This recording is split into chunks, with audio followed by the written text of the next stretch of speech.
What's going on? What's going on? Welcome back to another episode of the AJ Red Show. Tonight, we're here to discuss Married to Medicine and all the events that took place in this situation that they went on down here to the Vegas and all this other extra shit. So, y'all want to discuss it? I do. So, anyway, here we go. Y'all ready? It's the AJ Red Show, starring me, AJ Red. Make sure you like, share, and subscribe. Thanks for watching. Now let's get into it. What's going on? And welcome back to another episode of the let me fix my hair, of the AJ Red Show. It's your boy, your cousin, your friend, your homie, your friend, AJ Red. I'm back again with another video, another episode of Married to Medicine in review. And before I get started with that, as I usually do, again, please give me a little grace, extend me a little grace, because I am lit. And I'm trying to get this video done and get it out here to y'all and give y'all all the information that I have to give from my point of view for this show. But before I do that, let me say I appreciate all of you who have already subscribed, liked, and shared the page. I always want to stop and give respect and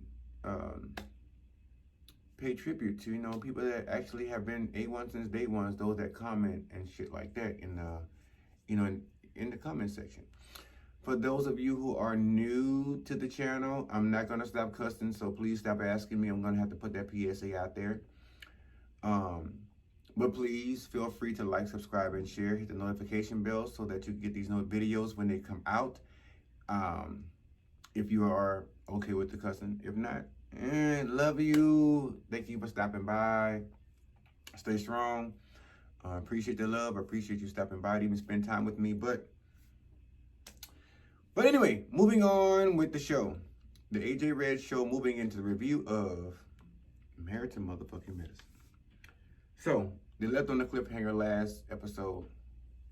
They came in with the guys at the axe throwing scene, where now they've reconvened for the fellas to actually talk about the situation happening at the Halloween party, with Kieran and Anila showing up with the U-Haul truck, calling out Toya and Eugene.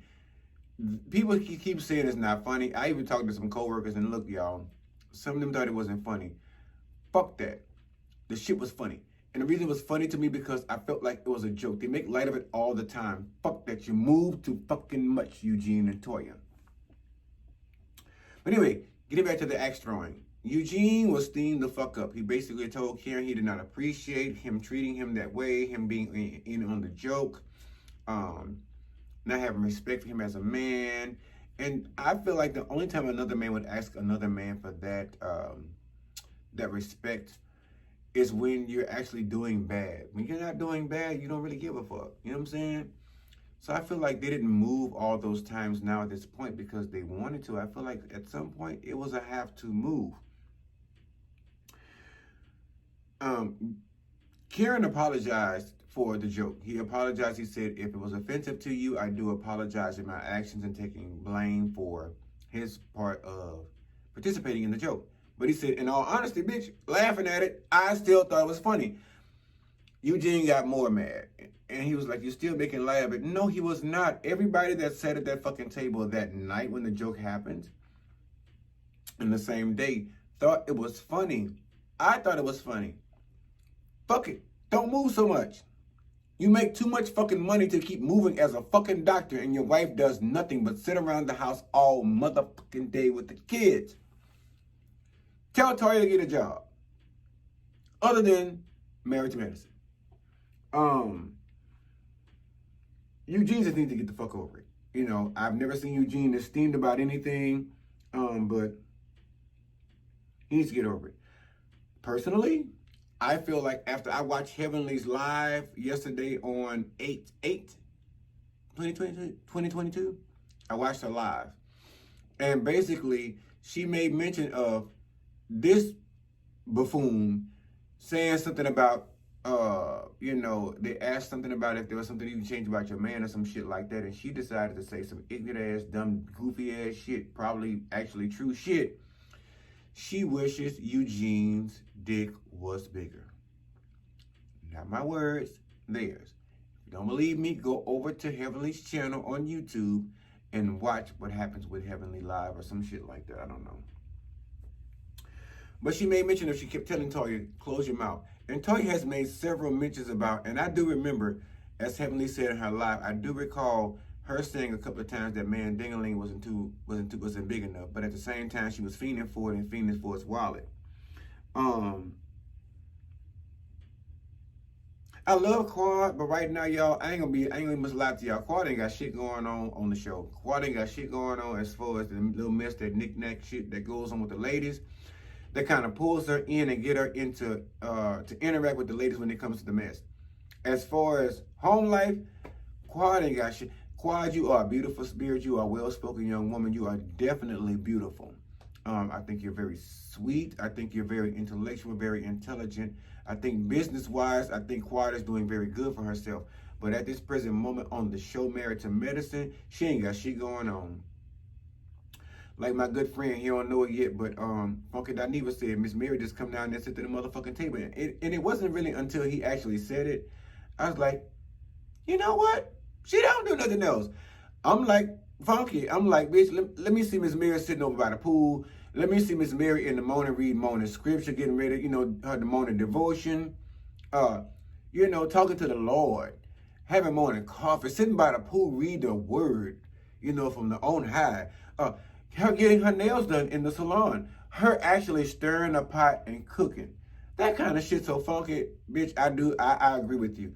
Miss Mary need to do a little bit more. Quad ain't got enough going on down to the house to be on the show, so we gonna see how long that lasts.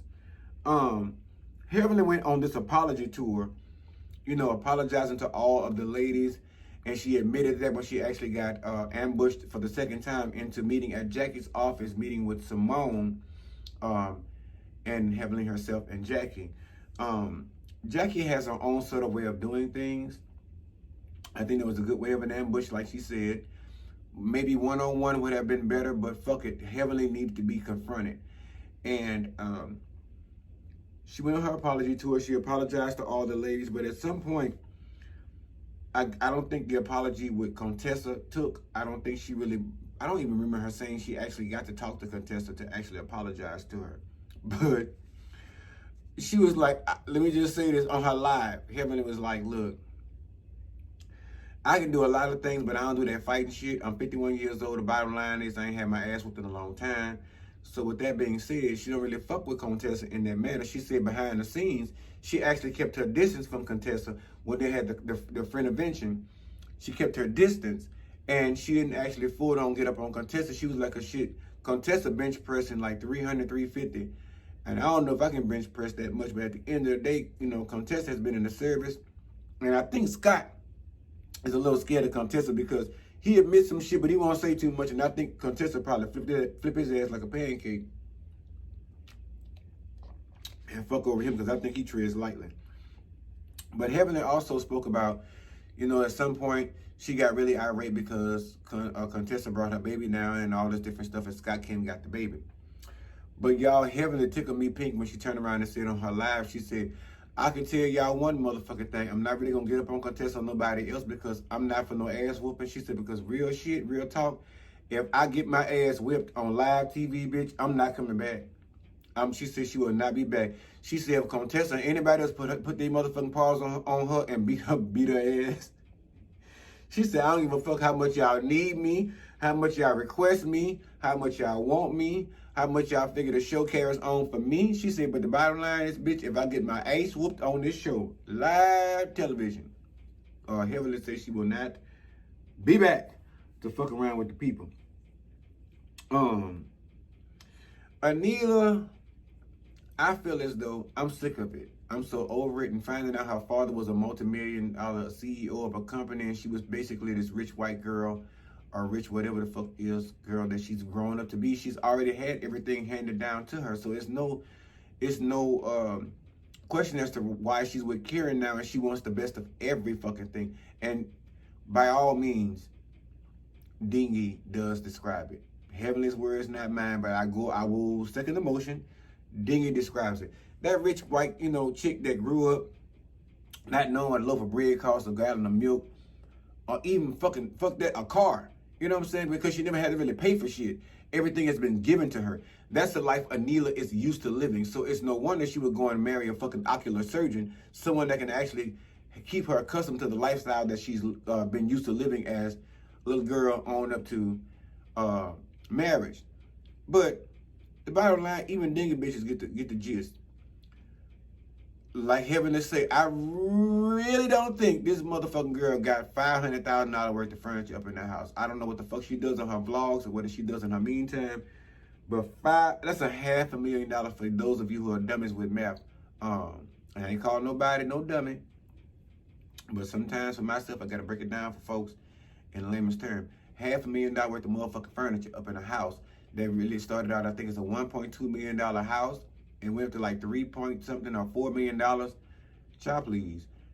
Karen, I would have set her fucking ass to the curb. I'd have built me a nice little 4-bedroom, 2.5 bath, with probably a tennis court in the back and a pool or something like that to keep myself cool, and I'd have found me another wife or husband or whatever have you and move the fuck around.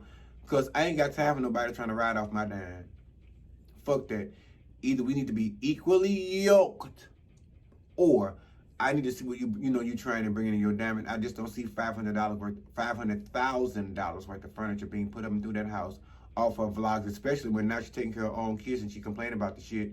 Cause what that woman name, Miss Gonzalez and got the fuck. Miss Gomez and got the fuck on down the road back over here to Houston. She keeps complaining about taking care of her own kids. Girl, fuck that, please. Fuck that. I know of people that have 4, 5, 6 kids, maybe even 2 kids, and working 2 jobs. And shit come in between that and cook dinner in the crock pot and all this other shit. Sis, you need to make it work.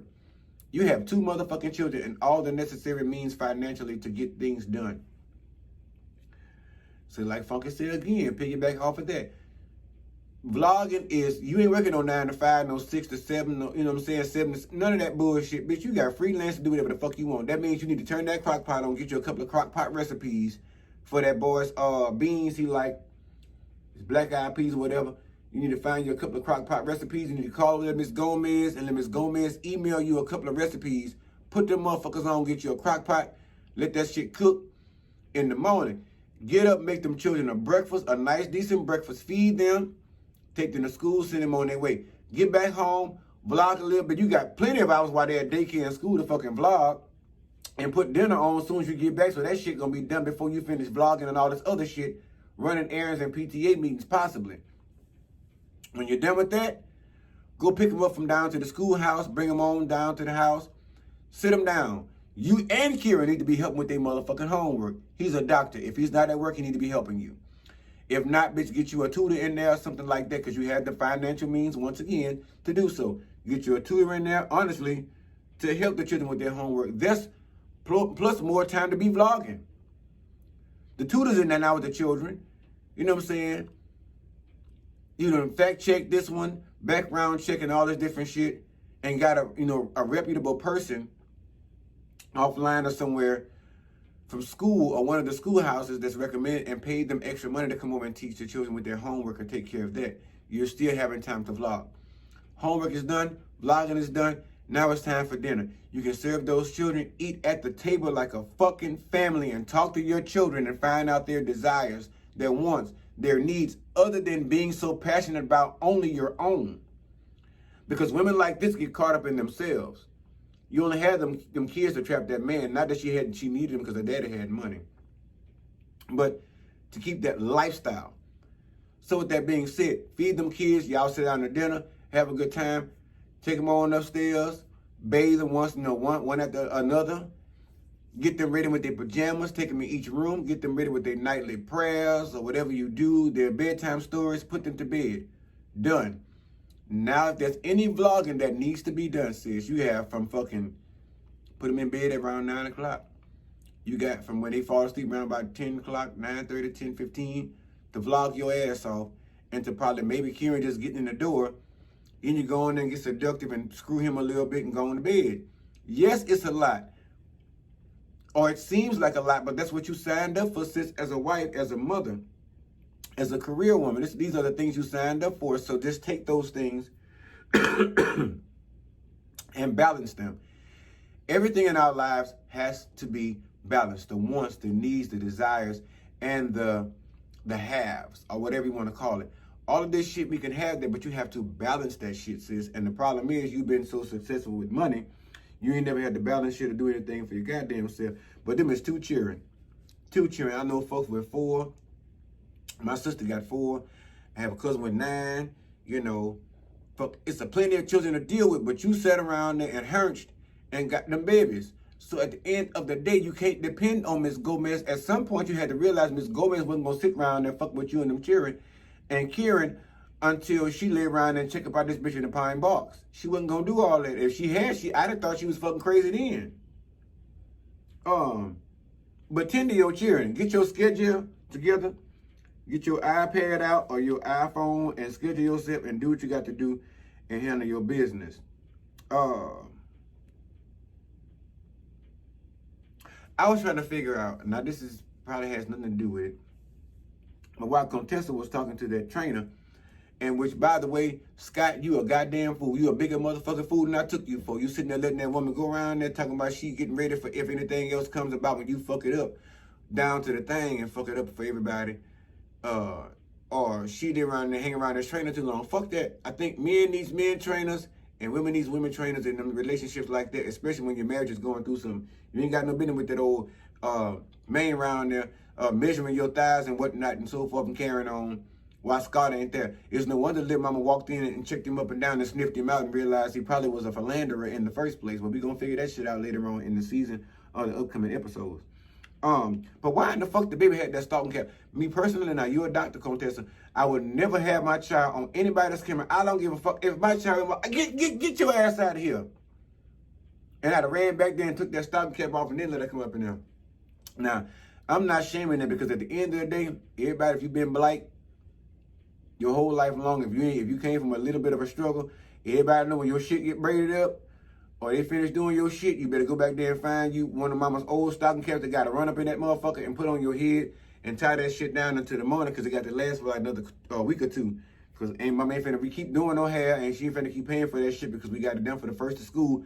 And you best keep it up and not let the motherfuckers play with it at the schoolhouse. But I understand that at the end of the day, but I ain't let my child come up on no motherfucking camera. Y'all ain't finna air that. Nope. Matter of fact, you don't get the chance to air it. I got to fix my fucking hair. You won't get the chance to air because I'm not finna let my child show with that kind of shit. Jackie planning the Vegas trip during the time that, announcing the Vegas trip when she had the little powwow with Simone and Heavenly. It was cute and all that different stuff, and the bottom line of it is I don't understand how. Well, yes, I do. People like Toya's complaining already, about what was it, Heavenly? No, Heavenly was mentioning about she know these women get rowdy when they get liquor, but if y'all ever notice, Jackie never gives them bitches liquor when she hosts anything. She always gives them bitches water with lime, water with lemon and a twist, water with backwash and a holy dance in front, some shit like that, but she never serves them liquor. I don't give a fuck what she does, but even though she does not serve them liquor, they still have the tendency to pop off and go fucking left and go straight retarded crazy. We saw that before in last season. I think it was the season before when Jackie gave her fitness situation and invited the ladies out. She gave them water, and apparently somebody either spiked the punch or somebody brought their own fucking water, which was backwoods Mississippi tonic water. I don't know. Just speaking, talking about it. That's what y'all look at me for, to talk about the shit, right? So, but Toya, Toya and them, Toya wakes up drinking. I believe Toya ain't got shit else to do but wake up probably when Eugene getting up to go do a 12 or 16-hour shift, packing him. Listen, Eugene ain't no small man. Yes, he lost some weight and he needed to lose some weight, but you need to pack that man a good nutritional lunch. 12 to 16 hours, bitch, or one lunch ain't gonna do. 2 snacks ain't gonna make it.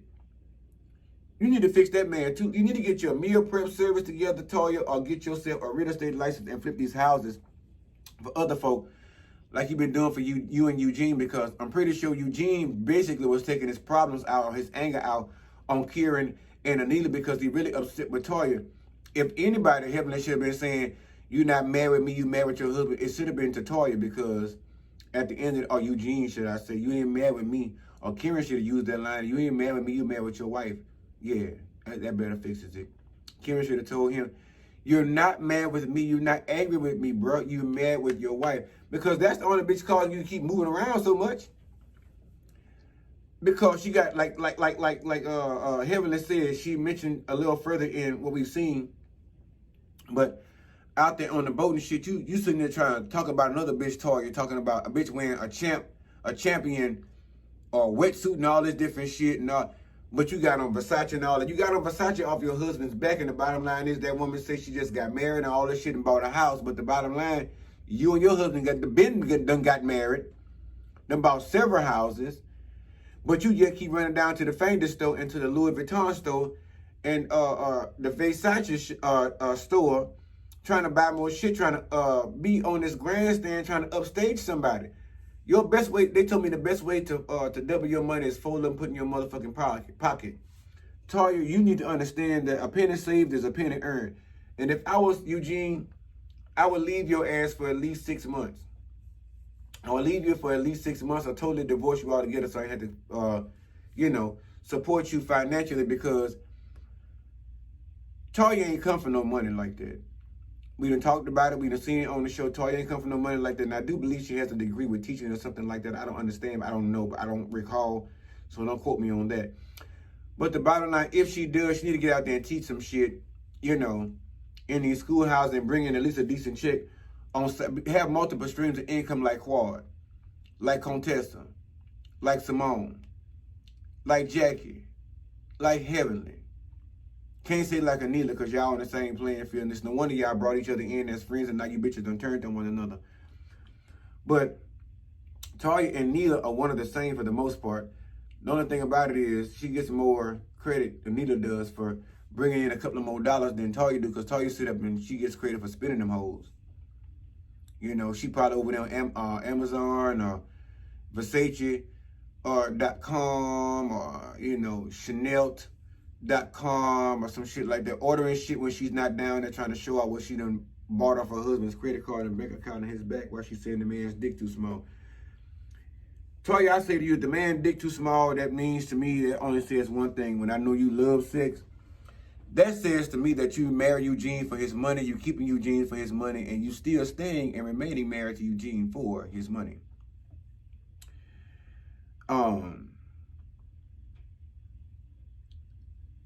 I just don't understand. Like, Simone is over there chilling with Caesar, which I'm thinking about this book secondhand. I don't know where the fuck that book gonna go.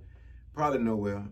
I don't know. We're gonna see. For those of who have been in marriage for 30, 40 years, I don't know. Maybe they'll look at some shit. Or the youngins, who knows? But they don't like reading no fucking books anyway. They would rather look at an audio book or some shit.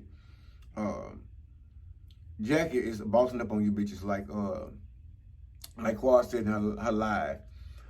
Jackie's just boss. She's a boss bitch, period.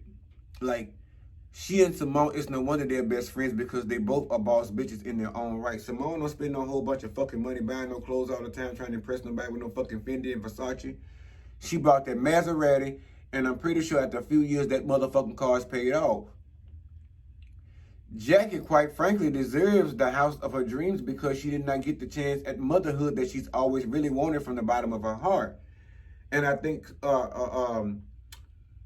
shit, I can't call her husband's name right now, but he's okay with that, because he know he's part of that reason they don't have children, because Jackie, I think, was even willing to adopt at some point, which I think they should still do, because I see Jackie as being a beautiful mother. I think if Jackie had children or a child, I think Jackie would step away from the show, because she wouldn't want it to be a tarnished look on her persona of motherhood, because that's not who she is. If Jackie was a mother, I don't think Jackie would even be a part of this show. But I understand why Toya and Neela came in friends, why these two, Simone and Jackie, came in friends. I understand how Quad and Heavenly came in to be friends. Bottom line is, the only newbie actually added to the show that has kind of baffled me a little bit is Contessa. Although she's very successful, I think she came in through Heavenly. Correct me if I'm wrong down in the comments, y'all, but I don't remember. I just remember them coming kind of good friends after she came contest or this and coming for her, but the shit done circle back around. They back at one another's necks again. I'm done with this, y'all. Y'all need to go look at this shit. They over there cutting up at once another. I ain't gonna give y'all too much just in case you ain't seen the episode, but just enough to make you want to go watch that bitch if you haven't seen it. So therefore, that's all. There you have it. Please, for those of you who have not already liked, subscribed, and shared, please do so now at this present moment. For those of you who already liked, subscribed, and do currently now share and hit that notification bell, I do appreciate you oh so much, more than you actually know. Maybe vocally I can't really show it because I can't really, get my throat chakra up the way I want to. Not for no funny shit, so don't start playing. Y'all play too much. But like I said, COVID, I'm still in a recovery mode from it, basically. And so, but I do want to vocally still, with words, say that I appreciate you all. Anybody that has subscribed, I cannot thank you enough. I bow at y'all's feet, as supporters, because without supporters, you ain't shit. You know what I'm saying? You have your supporters, but if it wasn't for y'all, joining the channel and shit like that and supporting and subscribing, I wouldn't be where I am and about to go. So I appreciate everything sincerely that you guys do for me on your end, taking the time out to stop by, chill with me, listen to my foolery, my fuckery, my fool-la-la, and all that different shit there. I love building that bond with y'all, and I want to keep that going. I want to build it bigger, and I appreciate you all. The newbies, same thing for you all. I appreciate you all even stopping by. If you subscribe, like, hit that notification bell, you feel like this is something for you, welcome aboard. I love you already. But if not, then, I apologize. We weren't a good fit, but I appreciate you anyway for stopping by. Share with somebody you like. Share with somebody you don't like. Share with somebody you know. Share with a motherfucker you don't know. Because 9 times out of 10, even if you don't like me, I guarantee you them other 8 or 7 will. All right? Love on yourself always in the biggest capacity. And only deal with those who are willing to love on you in the same way in return. Because anybody got time for no fuckery, no foolery, right? Not in that aspect. All right, y'all take care of yourself. All right. Holla.